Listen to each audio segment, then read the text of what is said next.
अब अगर आपको इस रास्ते पे सक्सेसफुल होना है कि मतलब आपको आईआईटी में पहुंचना है, आईआईएम्स में पहुंचना है, मेडिकल में टॉप कॉलेज में पहुंचना है, तो क्या चाहिए? हार्डवर्क से काम हो जाएगा? आराम से सोचो, आराम से सोचो।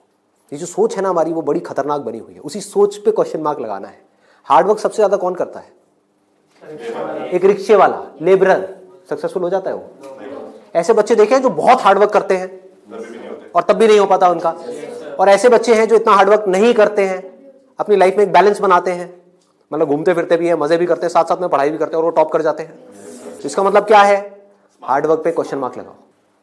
हार्डवर्क इंपॉर्टेंट है, लेकिन हार्डवर्क भी अगर सही डायरेक्शन में ना किया जाए तो बकवास है। समझ रहे हो? सक्सेस यहां है, आप वहां भाग रहे हो पूरी जान लगा करके पागलों की तरह। कभी सक्सेसफुल हो सकते हो?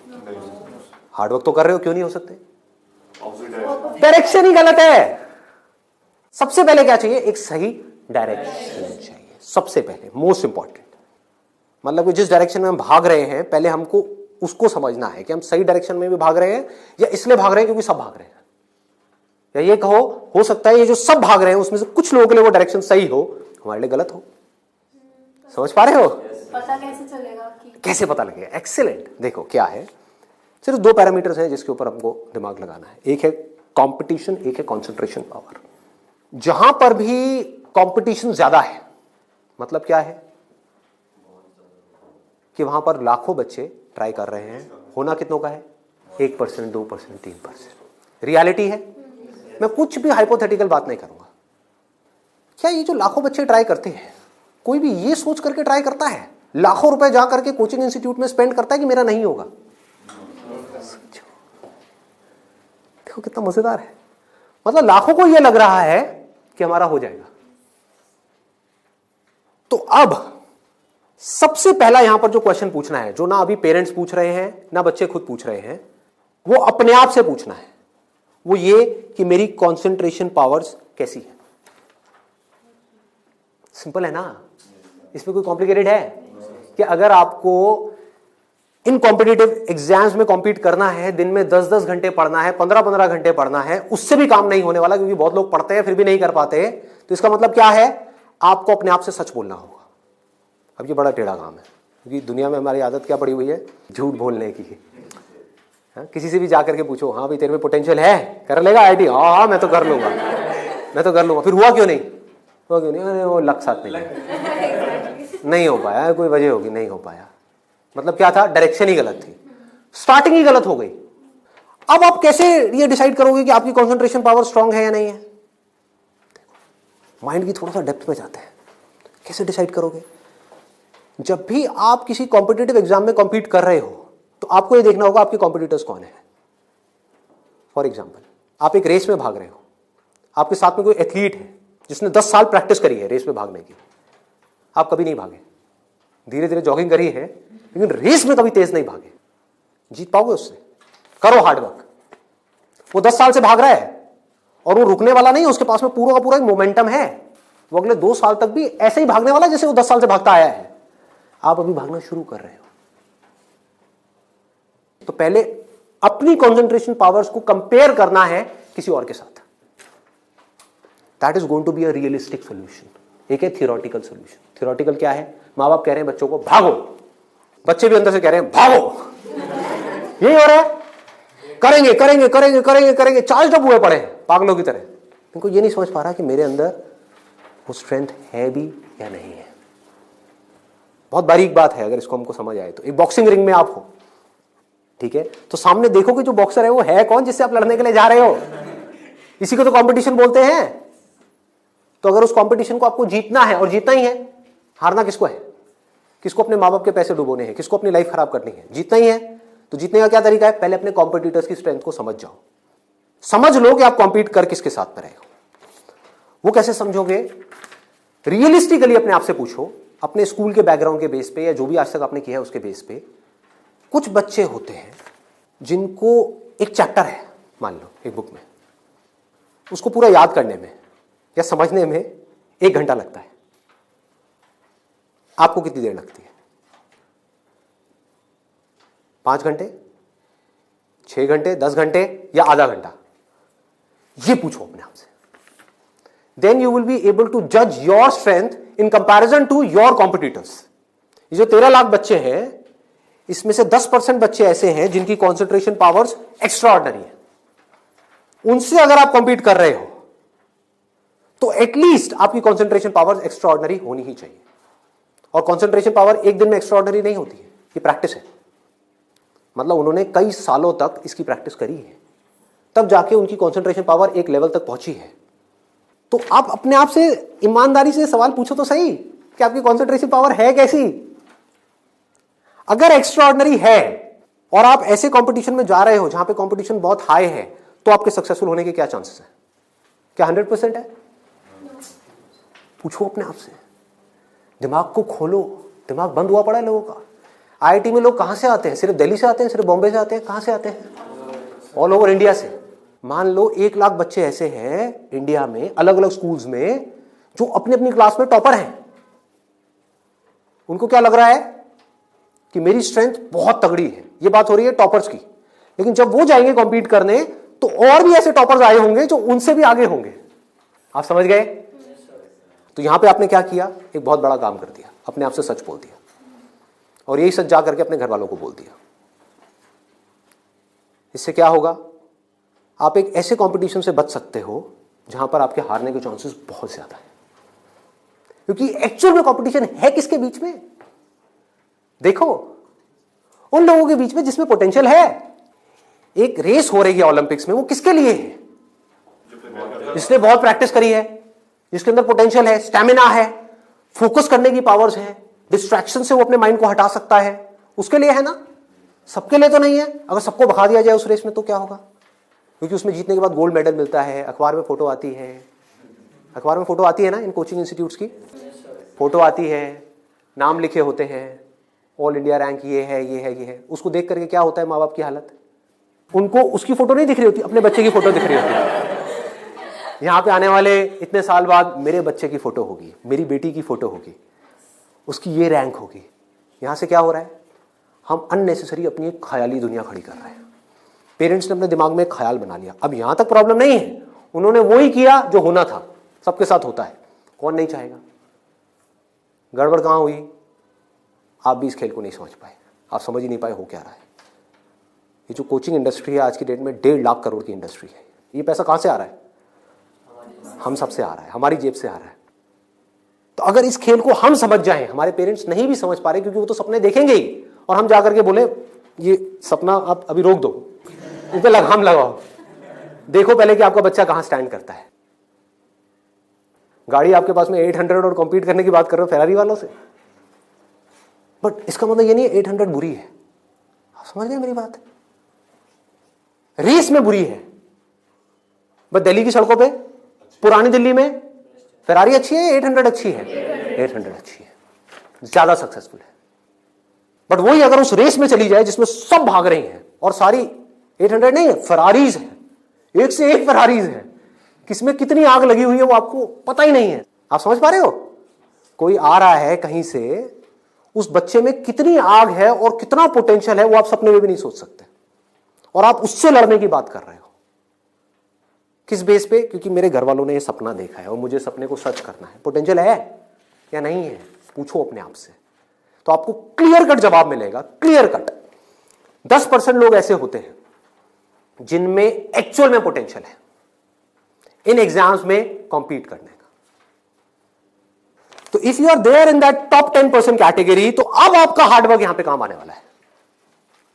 Depending upon your hard work, बशर्ते आपके अंदर पोटेंशियल हो।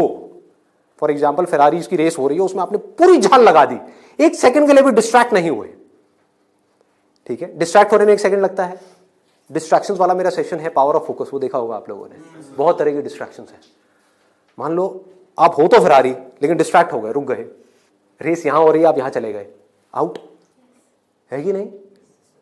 तो आपको पूरी तरह से फोकस्ड रहना पड़ेगा, हार्डवर्क करना होगा, डेडिकेशन चाहिए, डिजायर चाहिए, सब कुछ चाहिए। लेकिन सबसे पहले क्या चाहिए? इंजन में दम होना चाहिए, अंदर वो पोटेंशियल होना चाहिए, एक्स्ट्रा ऑर्डिनरी कॉन्सेंट्रेशन पावर्स होनी चाहिए। ये बात हमको समझ क्यों नहीं आ रही है? अब क्यों चाहिए कॉन्सेंट्रेशन पावर्स, कभी सोचा है? दो तरह के काम है इस दुनिया में, एक वो जिसमें हमारा इंटरेस्ट है, दूसरा वो जिसमें इंटरेस्ट नहीं है। जहां इंटरेस्ट नहीं है वहां पर कॉन्सेंट्रेशन पावर्स का स्ट्रांग होना बहुत जरूरी है, जहां है वहां पर नहीं है, क्योंकि वहां तो ध्यान लग जाता है। वीडियो गेम खेलने के लिए कॉन्सेंट्रेशन पावर चाहिए क्या? क्यों? क्यों? इंटरेस्ट है तो वहां पर कॉन्सेंट्रेशन हो जाता है, खेलने में कॉन्सेंट्रेशन हो जाता है, और बहुत सारी चीजों में कॉन्सेंट्रेशन हो जाता है। पढ़ाई में हमें कॉन्सेंट्रेट करना पड़ता है और चाहिए ही चाहिए, क्योंकि पढ़ाई में 99.99% लोगों का इंटरेस्ट नहीं होता, तो कैसे पढ़ाई में क्रैक कर पाएंगे? तब जब अपने ध्यान को ऐसी जगह पे रोकना आता हो जहां पे हमारा इंटरेस्ट नहीं है। और ऐसी स्ट्रेंथ कितने लोगों में होती है? सच सच बताना आज, मतलब ईमानदारी से, आप में से कितने हैं यहां पर जो आप क्लेम कर सकते हो कि मेरी जो कॉन्सेंट्रेशन पावर्स हैं वो एक्स्ट्राऑर्डिनरी है? ऑनेस्टली आपकी है? Let's give a big hand for it. हम सब में से सिर्फ एक की, और ट्राई कौन करते हैं? सब करते हैं। मेजॉरिटी ऑफ पीपल, सब तो नहीं कह सकते, मेजॉरिटी ऑफ पीपल करते हैं। है ना खतरनाक खेल? और एक बहुत बड़ी चीज हुई है अभी यहां पर, आप में से सिर्फ एक ने अपना हाथ उठाया, बाकी ने नहीं उठाया। इसका मतलब आपने क्या किया? सच बोल दिया, एक्सेप्ट कर लिया। अगर अपने घर पे भी एक्सेप्ट कर लो तो क्या होगा? खेल शुरू होने से पहले ही खत्म हो जाएगा। अगर ये मेजॉरिटी ऑफ बच्चों को समझ आ जाए, इंडिया में लाखों बच्चे मेरी वीडियोस देखते हैं, उनको समझ आ जाए और वो अपने आप से सच बोल दें, अपना हाथ ऊपर ना करें, अपने घर पे जाकर के बोल दें मेरी कॉन्सेंट्रेशन पावर एक्स्ट्रा ऑर्डिनरी नहीं है। हाँ, मेरी क्लास में कुछ 4 बच्चे हैं उनकी है, वो भी कॉम्पीट करने जा रहे हैं, उनको करने दो, मुझे नहीं लगता कि मैं जीत पाऊंगा इस खेल में। हाँ, कुछ और ऐसे खेल हैं जहां पर मैं फाड़ दूंगा, तो क्या होगा? अब क्या आपके पेरेंट्स भेजेंगे आपको? पहले ही बोल दो, आपने भेजना है भेज दो, लेकिन आपका पैसा डूबेगा। 5 लाख डुबोने हैं, डुबो दो। भेजना है भेज दो, मुझे पता है मेरा नहीं हो पाएगा। ये झूठ है, ये नेगेटिव थिंकिंग है, या ये रियलिस्टिक थिंकिंग है? समझो, realistic thinking, that is the biggest thing जो हमको समझना है। पॉजिटिव थिंकिंग का लोग मतलब क्या निकालते हैं कि मेरे पास में मारुति 800 है और मैं ये एक्सेप्ट ही ना करूं कि मेरे पास में मारुति 800 है, मैं अपना एक ख्याल बना लूं कि मेरे पास में फेरारी है और जाकर के कॉम्पीट करूं ऐसे लोगों के साथ में जिनके पास में एक्चुअल में फेरारी है। फर्क पता लग रहा है? और ऊपर से अपने आप को पॉजिटिवली अंदर से मोटिवेट करता रहा हूं। घर वाले भी मुझे रोज फोन करके, नहीं बेटा तू कर सकता है, कर सकता है, कर सकता। रियलिटी को देखो ही ना, अपनी स्ट्रेंथ को देखो ही ना, अपनी आंखें बंद कर लो, सच बोलो अपने आप से। जीत सकते हो तो लड़ो, नहीं जीत सकते तो कोई ऐसी जगह पे जाओ जहां पे आप जीत सकते हो, या बेटर स्टिल जहां पे कोई कंपटीशन ही ना हो। आगे बढ़ते हैं। दूसरा क्या है? ये तो हो गई पहली कैटेगरी, एक्स्ट्रा ऑर्डिनरी, जो यहां पर अभी कोई भी नहीं मिला, सिर्फ एक मिला है। दूसरा है ऑर्डिनरी। 90% लोग एक क्लास में, 90% स्टूडेंट्स इंडिया में वो इस सेगमेंट में आते हैं। अब मजे की बात क्या है, ये जो कोचिंग इंस्टीट्यूट्स हैं, इनकी दुकानें कैसे बच्चों से चल रही है? ऐसे बच्चों से। कुछ रोल मॉडल्स दिखा करके, देखो हमारे इंस्टीट्यूट से ये है, उन्होंने ये कर दिया, जनता को लेकर के आएंगे, जितनी ज्यादा भीड़ आ जाए उतना अच्छा। तो इस पूरी प्रॉब्लम को अगर सॉल्व करना है तो कौन करेगा? एक स्टूडेंट ही कर सकता है। आप चाहो तो स्टैंड ले सकते हो। स्टैंड मतलब क्या? सच बोल दो। ऑर्डिनरी लोग 90% ये कहां जा रहे हैं? हाईली कॉम्पिटिटिव फील्ड्स में जा रहे हैं। क्यों जा रहे हैं? क्योंकि सब जा रहे हैं, क्योंकि उन्हें लग रहा है कि मेरा हो जाएगा। मैं ये नहीं कह रहा कि अगर आप ऑर्डिनरी हो और एक हाई कॉम्पिटिशन वाली फील्ड में जा रहे हो तो आपका नहीं होगा। I am not saying that the possibility is 0%, I am saying possibility is 1%। Genuine है वो भी तब है अगर आप मेहनत करो तो। अगर वहां जाकर के मेहनत ही ना करो तब तो बिल्कुल नहीं होगा। अगर आप बहुत मेहनत करो तो 1%। क्योंकि मैं हिम्मत नहीं तोड़ूंगा ऐसे लोगों की। लाखों ऐसे स्टूडेंट्स हैं जो आज की डेट में ऐसा कर रहे हैं। बट ये वीडियो मैं सिर्फ अभी करंट सिचुएशन के लिए नहीं बना रहा, मैं आगे तक देख रहा हूं। आने वाले 20 साल, 50 साल, 100 साल आगे तक देख करके चल रहा हूं कि इंडिया की प्रॉब्लम्स का अगर हमको सोल्यूशन निकालना है, अनएम्प्लॉयमेंट का सोल्यूशन निकालना है, डिप्रेशन का सोल्यूशन निकालना है, तो वो सोल्यूशन क्या है? मेरी सोच वहां पर चल रही है। इसकी वजह से होगा क्या? अभी जो ऑलरेडी ऐसे ऑर्डिनरी स्टूडेंट्स हैं और वो ऐसी जगह पे चले गए हैं, तो उनकी हिम्मत टूट जाएगी इस वीडियो को देख करके। तो मैं उनको क्या कहूंगा? उम्मीद है, लगा दो जान। बस साथ में क्या कहूंगा उन पेरेंट्स को जो अब ऐसा गेम खेलने वाले हैं, उन स्टूडेंट्स को क्या कहूंगा? मोस्ट इंपॉर्टेंट, जो मुझे देख रहे हैं, बड़ा सिंपल है कि अपने पेरेंट्स को जाकर के कहो, मुझे नहीं लगता कि मेरे में पोटेंशियल है, मुझे नहीं लगता कि मैं कर पाऊंगा, हाँ 1% चांस है। सच बोल दो, बोलो मैं ये नहीं कह सकता मैं कर ही नहीं सकता, 1% चांस, 99% चांस है मैं नहीं कर पाऊंगा। मैं जानता हूं अपने आप को, आप नहीं जानते, मैं जानता हूं, मुझे पता है अंदर से कि मैं क्या हूं, मुझे पता है अंदर से कि मेरे अंदर कितनी आग है, कितना पोटेंशियल है। मैं अपने दोस्तों के साथ में बैठ के पढ़ा हूं, मुझे पता है अंदर से कि मैं क्या हूं। तो आप क्या कहोगे? सच बोलोगे अपने घर वालों को जाके कि देखो, अगर आप मुझे 2 साल तक की कोचिंग कराओगे, उसमें मान लो ₹1,00,000 साल की फीस हो गई, प्लस रहना खाना पीना what ever it is, total मान लो 2 साल में कितना खर्चा आया? 4-5 लाख रुपए, 5 लाख मान लेते हैं। तो आप बोलोगे अपने घर वालों को जाकर के, अगर अभी भी ये सब सुनने के बाद भी आप कहते हो कोई बात नहीं बेटा 1% चांस है तू कर ले, तो मैं आपको एक बेटर ऑप्शन देता हूं, प्रैक्टिकल रियलिटी के बेस पे। यहां पे अगर आपके पेरेंट्स आपके ऊपर दाव लगाते हैं, जीतने के चांसेस क्या है पेरेंट्स के? 1:100। इससे बेटर ऑप्शन क्या है? गोवा जाओ। Seriously, I am serious about it, मजाक नहीं कर रहा। गोवा जाओ, वहां पे कैसीनोज हैं, वहां पे अगर आप 5 लाख रुपए लगाते हो, एक रूले करके गेम है, पता है आप लोगों को? सारे जुआरी हैं क्या यहाँ पे? रूले गेम है जिसमें एक बॉल घुमाते हैं, 36 नंबर होते हैं और एक 0 होता है। वहां पे अगर आप 1 नंबर पे पैसा लगाते हो और वो नंबर आ जाता है, तो 1 रुपए आपका बन जाता है 36 रुपए। जीतने की प्रोबेबिलिटी क्या है? 1:37। यहां पर क्या है? 1:100। वहां पर क्या है? 1:37, मतलब इससे डबल से भी ज्यादा है। तो अपने पेरेंट्स को सजेशन दो कि जुआ खेलना ही है तो ये बेटर ऑप्शन है, खेलते हैं ना। मेरी जिंदगी क्यों दांव पे लगा रहे हो? मुझे तो बचने दो। अरे खेलना है तो मिलके खेलते हैं, जाओ अपने पेरेंट्स के साथ में, उनको गोवा लेकर के जाओ, अपनी पार्टी करना, और एक दिन जाना ले आकर के 5 लाख रुपए एक टेबल पे रख देना। अगर वो नंबर आ गया तो कोई भी नंबर चूज कर लो। आपके पेरेंट्स चाहते हैं आप नंबर 1 पे आओ, ऑल ओवर इंडिया में आपकी नंबर 1 रैंक आए, तो 1 नंबर पे पैसा लगाओ जुए में। वहां भी 1 नंबर पे पैसा लगा रहे हैं, यहां भी 1 नंबर पे पैसा लगाओ। अगर वो 1 नंबर आ गया तो कितना मिलेगा? 5 लाख का 1,80,00,000। 1,80,00,000 उसको उठा करके बैंक में एफडी कराओ, कितना इंटरेस्ट आएगा? 12%। तो अब टाइम गया। अब मान लो टैक्स वैक्स काट के 7-8% भी आ गया आपके हाथ में, महीने का ₹1,00,000, साल का 12 लाख रुपए। सोचो क्या ये प्रैक्टिकल है या नहीं है? जो बात मैंने बोली है थियोरेटिकल है, प्रैक्टिकल है। वहां भी जुआ है, यहां भी जुआ है। आप भी बोल रहे हो हाँ शायद मेरा हो जाएगा, पेरेंट्स भी कह रहे हैं हाँ शायद इसका हो जाएगा। प्रोबेबिलिटी हमारे सामने है, आपके होने की जो प्रोबेबिलिटी है वो हमारे सामने है। हाँ अगर आप एक्स्ट्राऑर्डिनरी में हो तो बात अलग है, मैं उसकी बात नहीं कर रहा। वहां पर आ गई 10% से 100%, तो वहां पर जुए का कोई कंपैरिजन नहीं है, ठीक है ना। बट अगर आप ऑर्डिनरी में हो और वहां पर जाकर के आप कॉम्पीट कर रहे हो, इससे बेटर ऑप्शन है जुआ। और घर वाले कहेंगे पैसा डूब गया तो जुए में, तो बोलो वो तो यहां भी डूब रहा है। हाँ? यहां भी तो डूब रहा है। फर्क क्या है?